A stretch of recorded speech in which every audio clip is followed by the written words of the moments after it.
ತ್ವಂ ಹಿ ಕರ್ತ ವಿಕರ್ತ ಚ ಲೋಕಾನಾಂ ಪ್ರಭವಾಪ್ಯಯ. ಇದು ಶಲ್ಯ ಪರ್ವದ ಸಾರಾಂಶವನ್ನು ಹೇಳುವಂಥ ಒಂದು ಶ್ಲೋಕ. ಭಗವಂತನೇ ಕರ್ತ, ಆದರೂ ಕರ್ತ ಅಲ್ಲ ಅನ್ನೋದು ಒಂದು ದೃಷ್ಟಿಯಿಂದ ಹೌದು. ಈ ಲೋಕಗಳಿಗೆಲ್ಲ ಸೃಷ್ಟಿ ಕಾರಣ, ಅದರ ಪ್ರಳಯಕ್ಕೂ ಕೂಡ ಅವನೇ ಕಾರಣ. ಈ ಶಲ್ಯ ಪರ್ವದಲ್ಲಿ ಶಲ್ಯ ಸಂಹೃತನಾಗಿದ್ದರ ವರ್ಣನೆ ಇದೆ, ದುರ್ಯೋಧನ ಸಂಹೃತ ಆಗಿದ್ದರ ವರ್ಣನೆ ಇದೆ. ದುರ್ಯೋಧನ ತೊಡೆ ಮುರಿದು ಬಿದ್ನಲ್ಲ, ತೊಡೆ ಮಧ್ಯಭಾಗದಲ್ಲಿ ತೊಡೆ ಎಲುಬು ಮುರಿದದ್ದಲ್ಲ, ಬೆನ್ನ ಹಿಂಭಾಗ ಭೀಮನ ಪೆಟ್ಟು ತಿಂದು ಸಡಿಲಾಗಿ ಹೋಯಿತು ಅನ್ನೋದ್ರದೆಲ್ಲ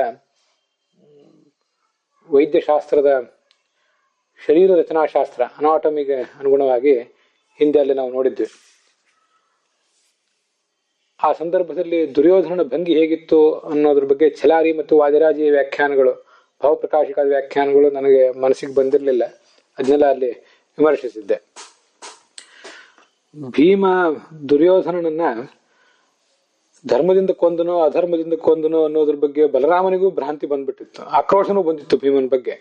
ಕೃಷ್ಣ ಇದ್ದಿದ್ದರಿಂದ ಅದನ್ನೆಲ್ಲ ತಡೆ ಹಿಡಿದ. ಬಲರಾಮನಿಗೆ ಭೀಮಸೇನನ್ನ ಏನೂ ಮಾಡ್ಲಿಕ್ಕೆ ಆಗ್ತಿರ್ಲಿಲ್ಲ ಅನ್ನೋದು ವಿಷಯ ಬೇರೆ. ಧರ್ಮರಾಜನಿಗೂ ಸಂಶಯ. ಧರ್ಮ ಛಲಮಿತಿ ಭ್ರುವನ್ ರೋಹಿಣಿಯೋ ಜಗಾಮಾಶೋ. ಧರ್ಮರಾಜನಿಗೂ ಇಂಥದೊಂದು ಸಂಶಯ. ಬಲರಾಮನಿಗಂತೂ ಸಂಶಯವೇ, ಸಿಟ್ಟೇ ಇತ್ತು.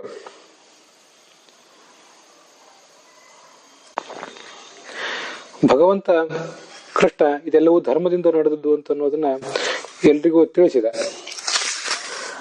ಆದರೆ ಯುಧಿಷ್ಠಿರನಿಗೆ ಮಾತ್ರ ಅದು ಸಂಶಯವೇ ಉಳಿದಿತ್ತು.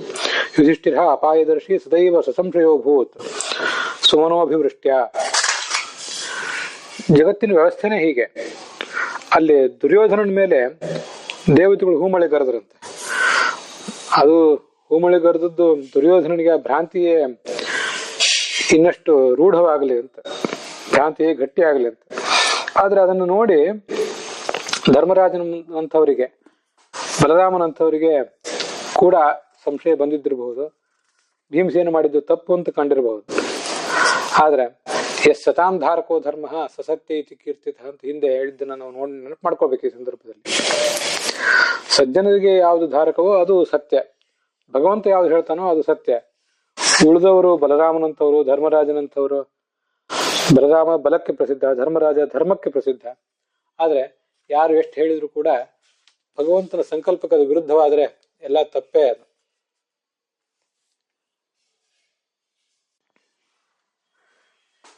ಭಗವಂತನೇ ಇದೆಲ್ಲವನ್ನೂ ಮಾಡಿಸಿದ್ದ.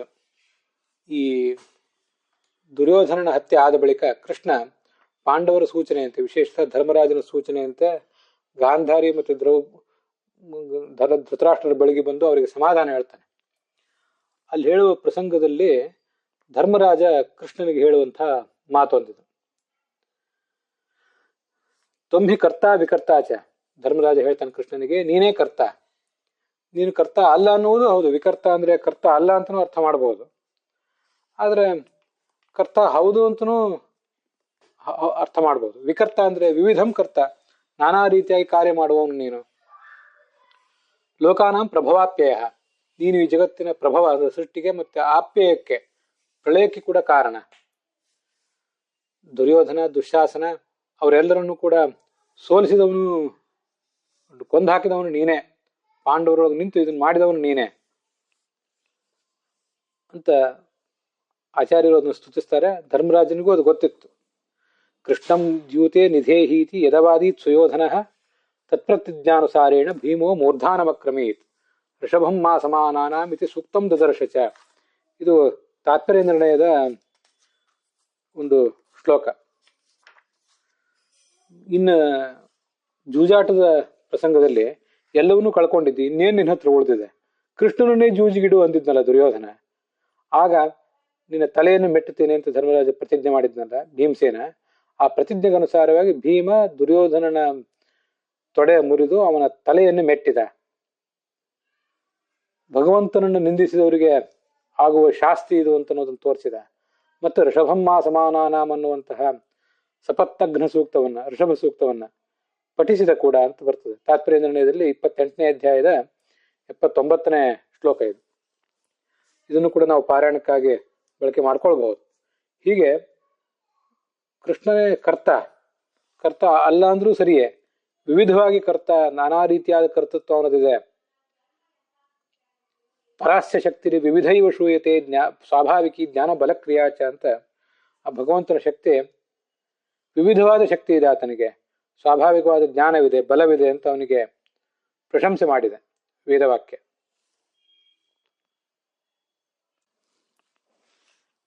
ಶಲ್ಯಪರ್ವ ಮುಕ್ತಾಯ ಕಂಡಾಗ ಗುರುಗಳಾದಂತಹ ಶೇಷಗಿರಿ ಆಚಾರ್ಯರಿಗೆ ಅದು ಸಮರ್ಪಿತವಾಗಿತ್ತು. ಶಲ್ಯಪರ್ವದ ಸಾರಾಂಶವನ್ನು ಹೇಳುವ ಶ್ಲೋಕ ಅದು. ಈಗಾಗಲೇ ಭಗವಂತ ತಸ್ಯ ಕರ್ತಾರಮಪಿ ಮಾಂ ವಿದ್ಯ ಕರ್ತಾರಂ ಅವ್ಯಯಂ ಅಂತ ಗೀತೆ ಹೇಳಿದಂತೆ ಎಲ್ಲದಕ್ಕೂ ಕರ್ತಾನೂ ಹೌದು, ಅಕರ್ತಾನೂ ಹೌದು, ವಿಶಿಷ್ಟ ರೀತಿಯ ಕರ್ತಾನೂ ಹೌದು. ಜಗತ್ತಿನ ಸೃಷ್ಟಿ, ಪಾಲನ, ನಾಶ, ಮೋಕ್ಷ ಹೀಗೆಲ್ಲದಕ್ಕೂ ಕೂಡ ಅವನು ಕರ್ತ. ಅವನು ಹೇಳಿದ್ದು ಧರ್ಮ. ಉಳಿದವ್ರು ಯಾರೇ ಹೇಳಿದ್ರು ಅವ್ರ ಹೆಸರಿನಲ್ಲಿಯೇ ಬಲ ಇರಲಿ, ಅವ್ರ ಹೆಸರಿನಲ್ಲಿಯೇ ಧರ್ಮ ಇರಲಿ, ಅವ್ರು ಯಾರು ಹೇಳಿದ್ದು ಧರ್ಮವೇ ಅಲ್ಲ, ಅದು ಸತ್ಯವಲ್ಲ. ಸತ್ಯ ಅನ್ನೋದು ಬಹಳ ಸೂಕ್ಷ್ಮವಾದದ್ದು, ಧರ್ಮ ಅನ್ನೋದು ಬಹಳ ಸೂಕ್ಷ್ಮವಾದದ್ದು ಅನ್ನೋದನ್ನೆಲ್ಲ ಆ ಶಲ್ಯ ಪರ್ವದ ಸಾರಾಂಶದಿಂದ ನಾವು ತಿಳ್ಕೊಳ್ಬೇಕು. ಭಗವಂತನಿಗೆ ಮತ್ತೆ ಪ್ರಾಣದೇವನಿಗೆ ಶರಣ ಹೋಗ್ಬೇಕು. ಸತ್ಯ ಅಂದ್ರೆ ಏನು ಅಂತ ನಮಗೆ ತಿಳಿಸಿ ಅಂತ. ಅವರ ಅನುಗ್ರಹವಿಲ್ಲದೆ ಸತ್ಯ ಅಂದ್ರೆ ಏನು ಅಂತ ನಮ್ಗೆ ತಿಳ್ಕೊಳ್ಳಿಕ್ಕಾಗುವುದಿಲ್ಲ. ಅದ್ರ ಬಗ್ಗೆ ಯಾವತ್ತೂ ಗೊಂದಲವೇ, ಸಂಶಯವೇ. ಆಕ್ರೋಶ ಬೇರೆ ನಮ್ಮದು.